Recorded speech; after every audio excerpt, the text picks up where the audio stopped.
माननीय प्रधानमंत्री जी अभी जब माता जी को मिल रहे थे तो हमारी माता जी से कह रहे थे हम तुम्हारी माता जी पर्ची खोल रहे, और माता जी से बोले अब तुम्हारे मन में ये चल रहा है कि ब्याह हो जाए। उस वक्त तो हम नहीं कह पाए, तो हम कहेंगे हमारी बारात में आप भले ना।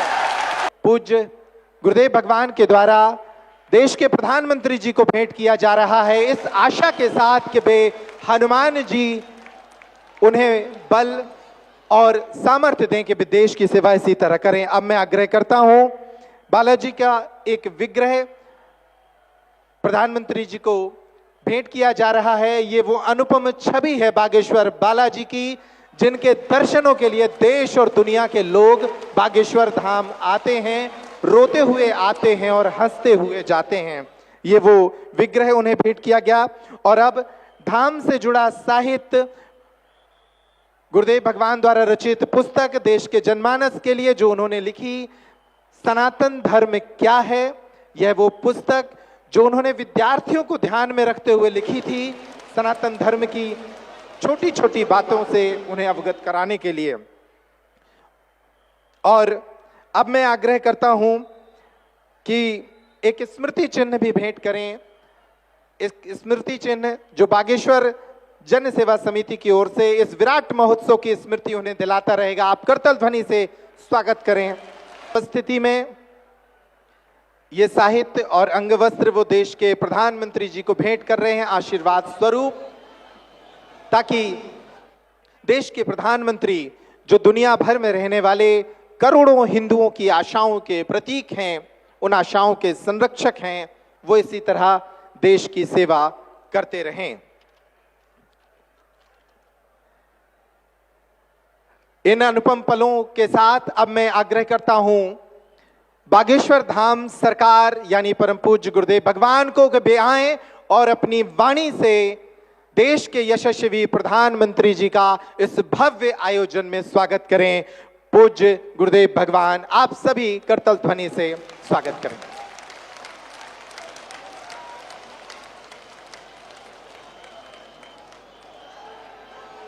जय श्री राम। बागेश्वर धाम की, बालाजी हनुमान की, परम पूज्य श्री जगतगुरु भगवान की, सभी संत जनों की, पूज्य श्री बद्रीनाथ वाले महाराज जी की, परम पूज्य श्री परमार्थ निकेतन वाले महाराज जी की, परम पूज्य श्री दीदी माँ रितंबरा जी की, आज के उत्सव की। हम सब बहुत उत्साहित हैं, हम सब बड़े प्रसन्न हैं। आज पावन तीर्थ बागेश्वर धाम बुंदेलखंड की वो भूमि जो वीरों की भूमि है, हीरों की भूमि है, संतों की भूमि है, महंतों की भूमि है। और एक अनूठा पल बुंदेलखंड के इतिहास में आया है कि परम पूज्यपाद एक तरफ संत भगवान व्यासपीठ के महापुरुष विराजमान हैं, तो दूसरी तरफ विश्व के सबसे लोकप्रिय नेता भारत के यशस्वी माननीय प्रधानमंत्री जी विराजमान। जोरदार ताली बजा करके हम सब पूरा बागेश्वर परिवार स्वागत करें। पीछे तक हम सब जोरदार ताली बजा करके आपका हरे हरे।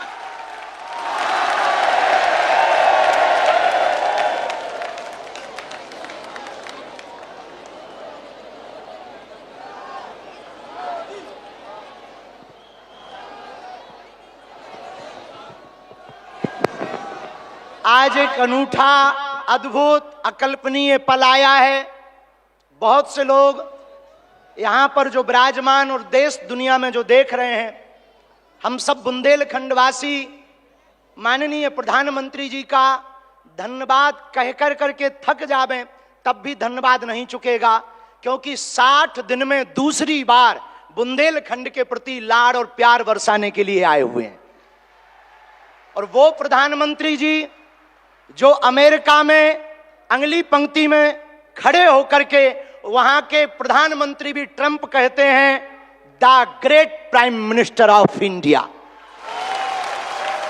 अमेरिका में स्वागत पाकर अब एक छोटे से गांव गड़ा में आए हैं। ऐसे प्रधानमंत्री मिलना मुश्किल है जो गाय की बात करते, गंगा की बात करते तो गरीबों की भी बात करते हैं। ऐसे प्रधानमंत्री जी मिलना बहुत कठिन है जो दल से नहीं दिल से देश की सेवा करते हैं। ऐसे प्रधानमंत्री जी हम सबको मिले हैं कि हम बहुत गर्व के साथ कह सकते, दीदी मां भी विराजमान है, 500 साल की सनातनियों की लड़ाई को उन्होंने ऐसे जीत करके बता दिया। लोग कहते थे परंदा पर नहीं मारेगा, उन्होंने राम लला को भव्यता के साथ बैठा दिया। तो कुछ लोगों ने कहा कि भैया मंदिरों से क्या होगा, तो हमने जब अपना छोटा सा निमंत्रण माननीय प्रधानमंत्री जी को रखा कि हमारी सामर्थ्यता तो नहीं, गांव गड़ा है, छोटा सा स्थान है, बालाजी का स्थान है, हमारा निमंत्रण है, आपने बिना विलंब किए एक क्षण में कहा हम बनाते हैं और आते हैं। ये उदार था। हमें ये कहते हुए बहुत से लोग आज के बाद बहुत सी तरह तरह की बातें करेंगे, हमें उससे कोई फर्क नहीं पड़ता है। इसलिए फर्क नहीं पड़ता है कि हमने ऐसे प्रधानमंत्री को पाया है जो सरहद पर खड़े जवानों की बात करता है तो खेत में खड़े किसानों की बात करते हैं। हमने ऐसे प्रधानमंत्री को पाए हैं, हम सब ने, जो संतों की भी चर्चा करते हैं, महंतों की भी चर्चा करते हैं, और ऐसे प्रधानमंत्री को हमने पाया है जिनका विजन और मिशन 2037 तक भारत को विकसित राष्ट्र के रूप में देखना चाहते हैं। आज एक नवाचार इस विकसित भारत में होने जा रहा। बुंदेलखंड की धरती से हमारे प्रियजनों, बागेश्वर धाम, पूरे भारत के लोगों, अभी तक अस्पतालों में मंदिर थे, अब मंदिर में अस्पताल होगा। और पूरे बुंदेलखंड के लिए ये सबसे बड़ा उपहार है, सबसे बड़ा वरदान है। आप जब से प्रधानमंत्री पद पर आसीन हुए श्री मोदी जी, तब से पाकिस्तान वाले भी कह रहे हैं कि हमें भी वापस मिला लो। ऐसी विकास की गति से भारत बढ़ रहा है, ऐसी गति से अपना देश चल रहा है। और एक बात बहुत हम विनम्रता पूर्वक आपको प्रार्थना करें, हमारे संत महात्मा विराजमान हैं, विदेशों से भी लोग यहाँ विराजमान हैं, एनआरआई सभी वर्गों के लोग हैं, यशस्वी माननीय मुख्यमंत्री जी हैं, हमारे क्षेत्रीय सांसद जी भी हैं। एक बात हम कह दें, विश्वामित्र का भारत विश्वमित्र की भूमिका निभा रहा है। कल तक जो पिछली पंक्तियों में भारत को खड़ा किया जाता था, आज रेड कारपेट बिछा करके पूरा विश्व स्वागत कर रहा हो। बुरा ना मानना, हम बात को विराम करने के पहले कह दें, यूक्रेन वाले प्रधानमंत्री जी की पुतिन से बात नहीं होती, पुतिन की ट्रंप से नहीं होती, लेकिन एक अपने प्रधानमंत्री जी हैं जो तीनों से कर लेते हैं। और अद्भुत ये देखना, ये विश्वमित्र भारत है हमारा, जो वर्तमान में विश्वमित्र की भूमिका निभा रहा। और अद्भुत देखना, गड़ा गांव बागेश्वर धाम सन्यासी बाबा की तपोभूमि पर आ गए तो भैया आपने, अपने माननीय प्रधानमंत्री जी ने अपने विजन और मिशन से चांद पर भी तिरंगा फहरा दिया। अब हम माननीय प्रधानमंत्री जी को कहें, आप जहां आए हैं, एक समय ऐसा था कि हमारे यहाँ विधायक भी 5 साल में एक बार आते थे। अब आप आ गए हैं तो हमें लगता है हमारा बुंदेलखंड निश्चित रूप से आपको बहुत बहुत सब बधाई दे रहे हैं, आशीर्वाद दे रहे हैं, सब साधुवाद दे रहे हैं, सब आपके प्रति बहुत भाव प्रकट कर रहे हैं। अत्यधिक ना कहें, क्योंकि ज्यादा पूज्यपाद गुरुजी भी बैठे, ज्यादा कुछ बोल जाएंगे तो गड़बड़ हो जाएगा। लेकिन अंत में यही कहेंगे, आपका स्नेह जो बुंदेलखंड के प्रति है वो बना रहे, और हमारा बुंदेलखंड और हमारा देश आपके नेतृत्व में ऐसे ही दिशा और दशा सुधार करता हुआ विकसित राष्ट्रों में पहुंचे। हम साधु समाज और बुंदेलखंड वासी तो हम वो हैं कि राम जी को 14 साल का वनवास मिला था तो 12 साल यहीं रख लिया था चित्रकूट में। तो हम चाहेंगे कि आप ऐसे ही बार बार आते रहें, और पूरे बुंदेलखंड के लिए यह अस्पताल लगभग 2 से 3 वर्ष में पूर्ण करेंगे। सबके सहयोग से आप आ गए तो हो ही जाना है पूरा, और इसको मेडिकल कॉलेज बनाने का हमारा विचार है।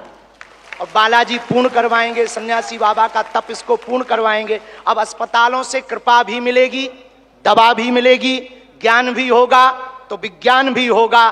और हम आपको निवेदन करें, अतिशयोक्ति हो जाए तो क्षमा करना, हमारे ब्याह में भले ही न आप आइयो, पर उद्घाटन में अगर समय मिल जाए तो आप पहुंचे।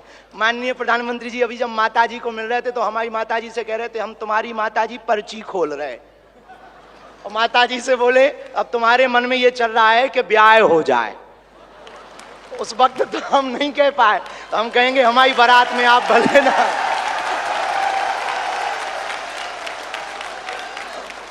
और हमने जब माता जी के प्रति आपका भाव देखा, सॉल लाए माता जी के लिए, और हमें मिला संदेशा के 5 मिनट हम माता जी को मिले। हम माता जी का जैसे ही भाव माता जी के प्रति देखा, हमने वहीं बैठे बैठे प्रण लिया कि माननीय प्रधानमंत्री जी की माता जी के नाम से इस अस्पताल में एक वार्ड बनाया जाएगा। हमारे मन में ये आया, और बस यही कहेंगे, हम तो कुछ जानते नहीं हैं, ज्यादा पढ़े लिखे भी नहीं, अंत में यही कहेंगे आप स्वस्थ रहें और आप ऐसे ही सत्ता में रहें, ताकि भारत ऐसे ही विकास करता रहे। हर हर बागेश्वर धाम की, सन्यासी बाबा की, दादा गुरु जी की। और भैया जी को आज के कार्यक्रम से बुरो लगे, उठटरी बराबर। इसी के साथ में जय श्री राम। बोलिए बागेश्वर धाम की। और अब वह क्षण आ गया है जब देश के यशस्वी प्रधानमंत्री जी साधना से संपन्न इस धरती को मानव उपयोगी साधनों से संपन्न करने की शुरुआत करने जा रहे हैं। मैं आग्रह करता हूं, वे डिजिटल शिलान्यास के लिए उन्हें एक रिमोट उपलब्ध कराया जाएगा। वे इस रिमोट के माध्यम से आपकी जो स्क्रीन है, जो मंच की एलईडी है, उस पर एक डिजिटल शिलान्यास होगा। आप सभी उस कैंसर अस्पताल की एक छोटी सी फिल्म को भी देखेंगे, उस शिला को भी देखेंगे, और इसके साथ ही वो जो पूरा अस्पताल की जो परिकल्पना है वो आपके सामने।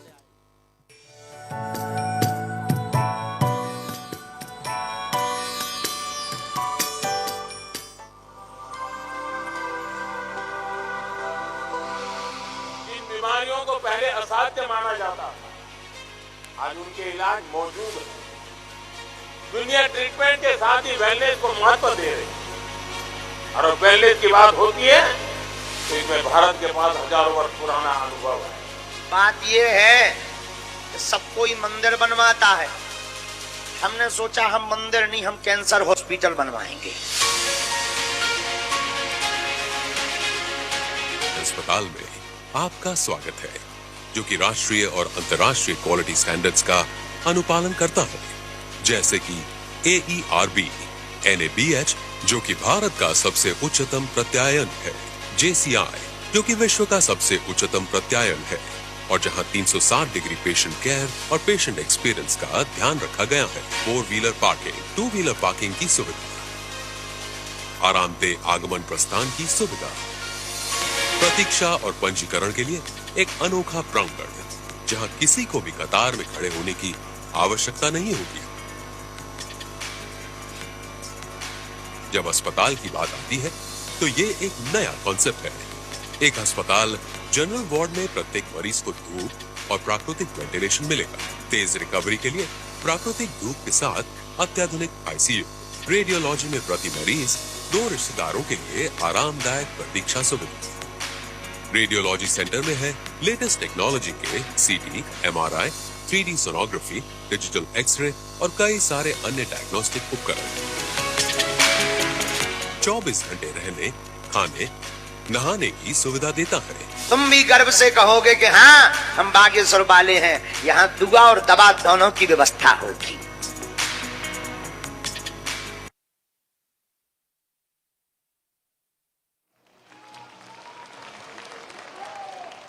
बोलिए बागेश्वर धाम की। ये फिल्म जरूर 2 मिनट की है, लेकिन ये 2 वर्ष पुराना संकल्प है और आने वाले 2 वर्षों में पूर्ण होगा और कई लोगों के काम आएगा। अब वो अवसर है जब हम सभी देश के यशस्वी प्रधानमंत्री जी को सुने। मैं उनसे आग्रह करता हूं कि वे पोडियम पर अपने उद्बोधन के लिए आए। हम सभी तब तक तालियां बजाएं, तब तक वो पोडियम पे ना पहुंचे। बोलिए भारत माता की, बोलिए जय श्री राम।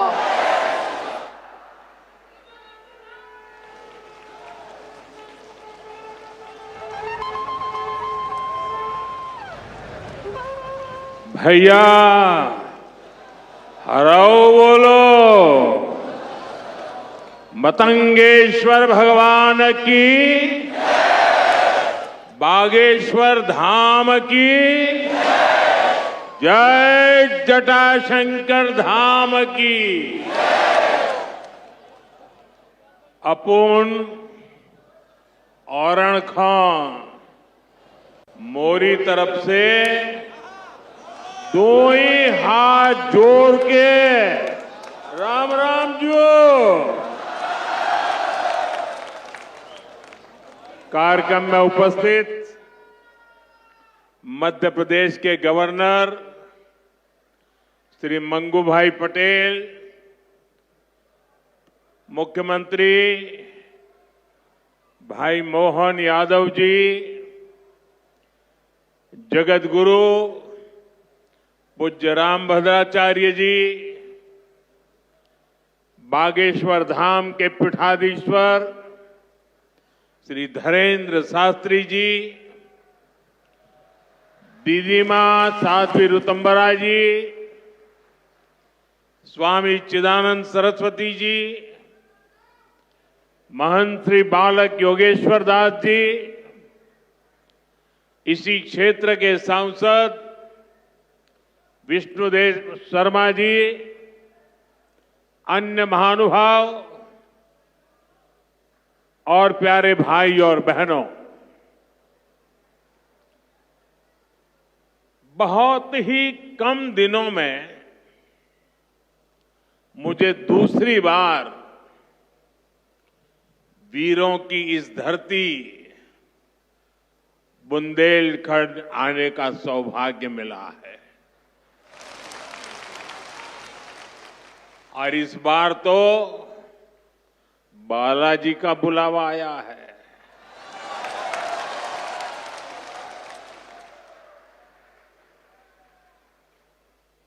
ये हनुमान जी की कृपा है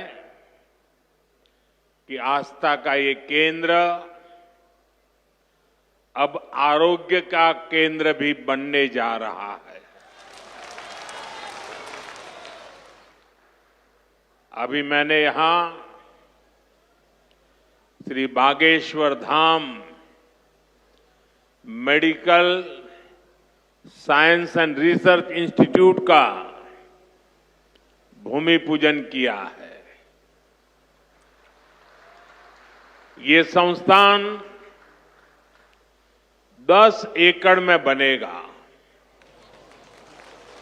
पहले चरण में ही इसमें 100 बेड्स की सुविधा तैयार होगी। मैं इस पुनीत कार्य के लिए श्री धीरेन्द्र शास्त्री जी का अभिनंदन करता हूं और बुंदेलखंड के लोगों को बहुत बहुत बधाई देता हूं। साथियों, आजकल हम देखते हैं कि नेताओं का एक वर्ग ऐसा है जो धर्म का मखौल उड़ाता है, उपहास उड़ाता है, लोगों को तोड़ने में जुटा है। और बहुत बार विदेशी ताकतें भी इन लोगों का साथ देकर देश और धर्म को कमजोर करने की कोशिश करती दिखती है। हिंदू आस्था से नफरत करने वाले ये लोग सदियों से किसी न किसी भेष में रहते रहे हैं। गुलामी की मानसिकता से घिरे हुए लोग हमारे मत, मान्यताओं और मंदिरों पर, हमारे संत, संस्कृति और सिद्धांतों पर हमला करते रहते हैं। ये लोग हमारे पर्व, परंपराओं और प्रथाओं को गाली देते हैं। जो धर्म, जो संस्कृति स्वभाव से ही प्रगतिशील है, उस पर ये कीचड़ उछालने की हिम्मत दिखाते हैं। हमारे समाज को बांटना, उसकी एकता को तोड़ना ही इनका एजेंडा है। इस माहौल में मेरे छोटे भाई धीरेन्द्र शास्त्री जी काफी समय से देश में एकता के मंत्र को लेकर लोगों को जागरूक करते रह रहे हैं। अब उन्होंने समाज और मानवता के हित में एक और संकल्प लिया है। इस कैंसर संस्थान के निर्माण की ठानी है। यानी अब यहां बागेश्वर धाम में भजन, भोजन और निरोगी जीवन तीनों का आशीर्वाद मिलेगा। साथियों, हमारे मंदिर, हमारे मठ, हमारे धाम, ये एक और पूजन और साधना के केंद्र रहे हैं, तो दूसरी ओर विज्ञान और सामाजिक चिंतन के भी, सामाजिक चेतना के भी केंद्र रहे हैं। हमारे ऋषियों ने ही हमें आयुर्वेद का विज्ञान दिया। हमारे ऋषियों ने ही हमें योग का वो विज्ञान दिया जिसका परचम आज पूरी दुनिया में लहरा रहा है।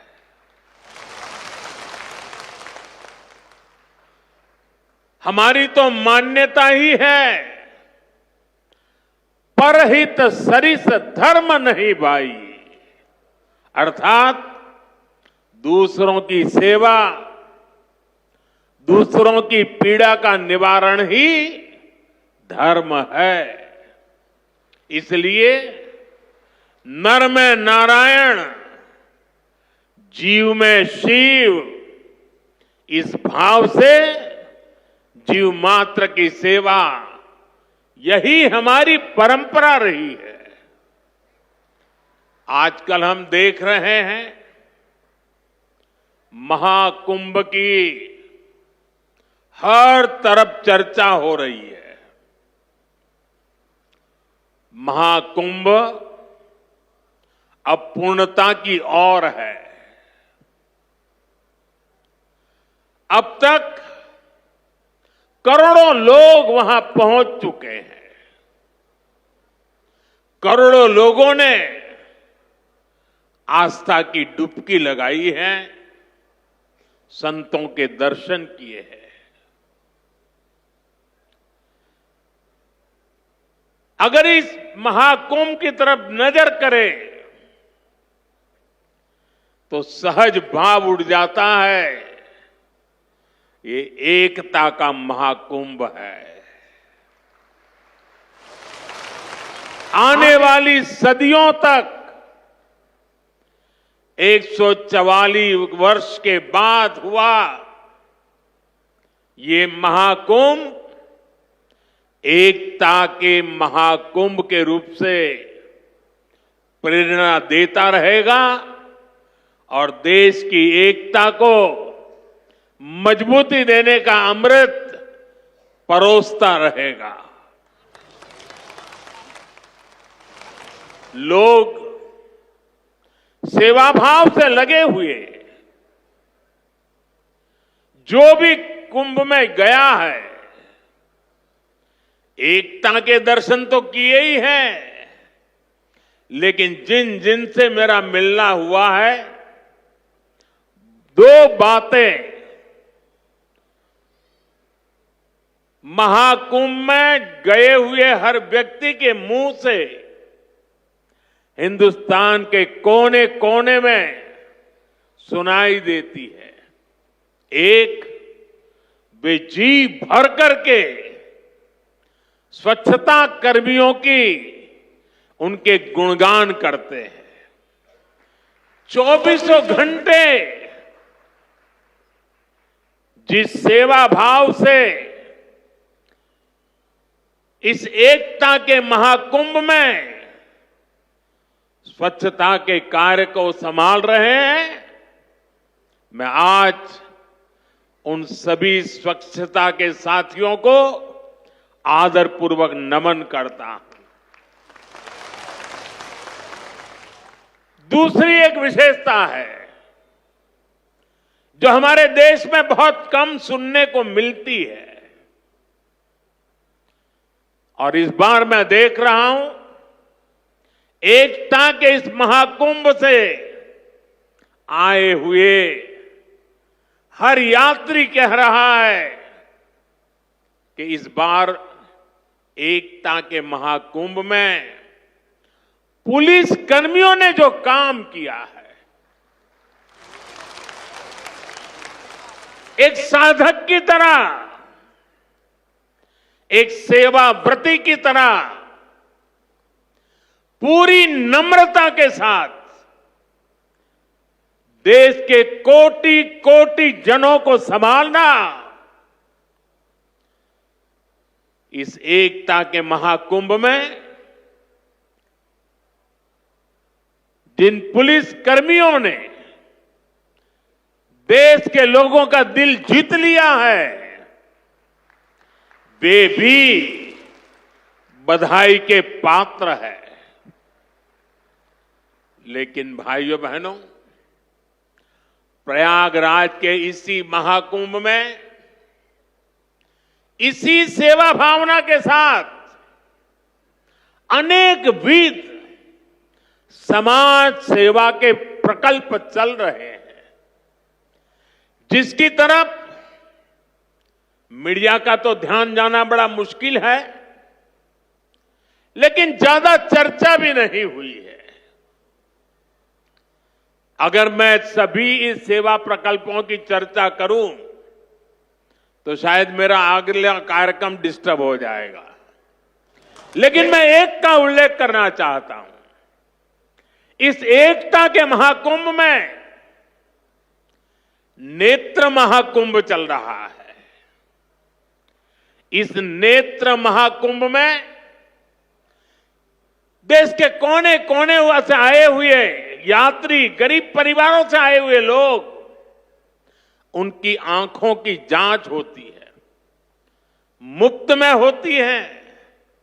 नेत्र चिकित्सक देश के गणमान्य डॉक्टर 2 महीने से वहां बैठे हुए हैं, और इस नेत्र महाकुंभ में अब तक 2 लाख से ज्यादा मेरे भाई बहनों की आंखों की जांच हो चुकी है। करीब 1.5 लाख लोगों को निशुल्क दवाई और चश्मे दिए गए हैं, और कुछ लोग ऐसे पाए गए जिनके मोती बिंदु के ऑपरेशन की जरूरत थी। तो इस नेत्र महाकुंभ से चित्रकूट और अगल बगल के स्थानों पर जहां पर अच्छी नेत्र चिकित्सा की अस्पतालें थी, करीब 16,000 मोतियाबिंद के ऑपरेशन के लिए उन अस्पतालों में भेज करके एक भी पैसे का खर्च बिना उन सबके मोतियाबिंद के ऑपरेशन किए गए हैं। ऐसे कितने ही अनुष्ठान इस एकता के महाकुंभ में चल रहे हैं। भाइयों बहनों, ये सब कौन कर रहा है? हमारे साधु संतों के मार्गदर्शन में हजारों डॉक्टर्स, हजारों स्वयंसेवक स्वतः स्फूर्त भाव से समर्पित भाव से, सेवा भाव से इसमें लगे हुए हैं। जो लोग एकता के इस महाकुंभ में जा रहे हैं, वो इन प्रयासों की सराहना कर रहे हैं। भाइयों बहनों, ऐसे ही भारत में कितने ही बड़े बड़े अस्पताल भी हमारी धार्मिक संस्थाओं द्वारा चलाए जा रहे हैं। धार्मिक ट्रस्ट के द्वारा हेल्थ और साइंस से जुड़े कितने ही रिसर्च इंस्टीट्यूट्स चलाए जा रहे हैं। करोड़ों गरीबों का इलाज और सेवा इन संस्थानों में होती है। मेरी दीदी मां यहां बैठी है, अनाथ बालिकाओं के लिए जिस प्रकार से समर्पण भाव से वो सेवा करती है, अपना जीवन बेटियों के लिए उन्होंने समर्पित कर दिया। साथियों, यहीं पास में हमारे बुंदेलखंड का चित्रकूट, प्रभु राम से जुड़ा ये पवित्र तीर्थ खुद दिव्यांगों और मरीजों की सेवा का कितना बड़ा केंद्र है। मुझे खुशी है इस गौरवशाली परंपरा में बागेश्वर धाम के रूप में एक और नया अध्याय जुड़ने जा रहा है। अब बागेश्वर धाम में आरोग्य का आशीर्वाद भी मिलेगा। मुझे बताया गया है यहां 2 दिन बाद महाशिवरात्रि के दिन 251 बेटियों के सामूहिक विवाह महोत्सव का भी आयोजन होगा। मैं इस पुण्य कार्य के लिए भी बागेश्वर धाम की सराहना करता हूं।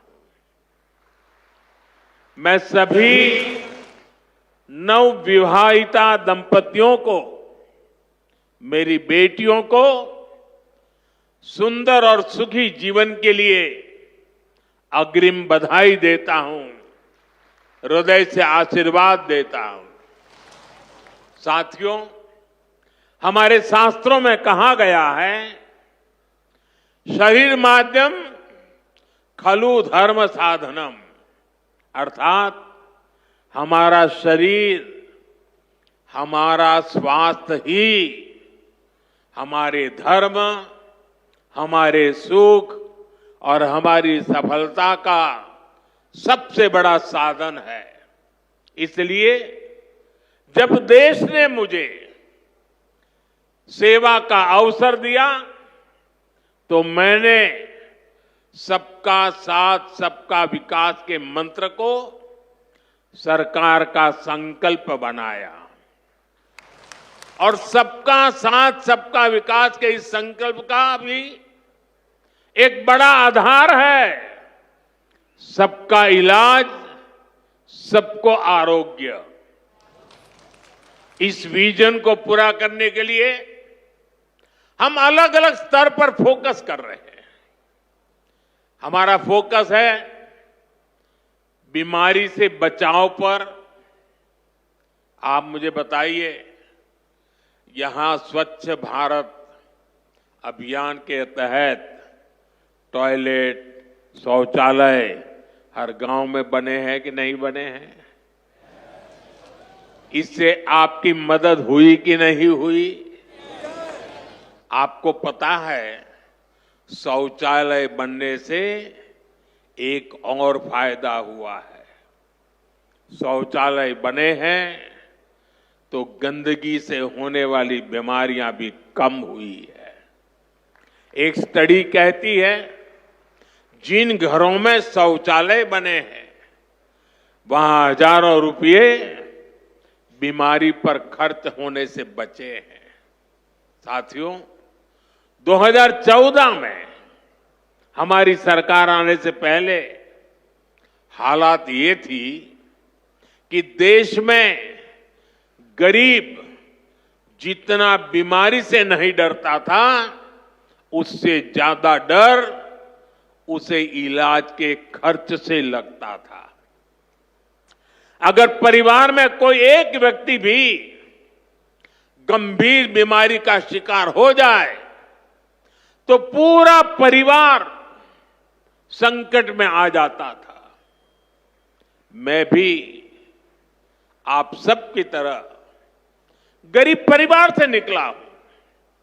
मैंने भी इन तकलीफों को देखा है और इसलिए मैंने संकल्प किया है, मैं इलाज का खर्च कम करूंगा और आपकी जेब में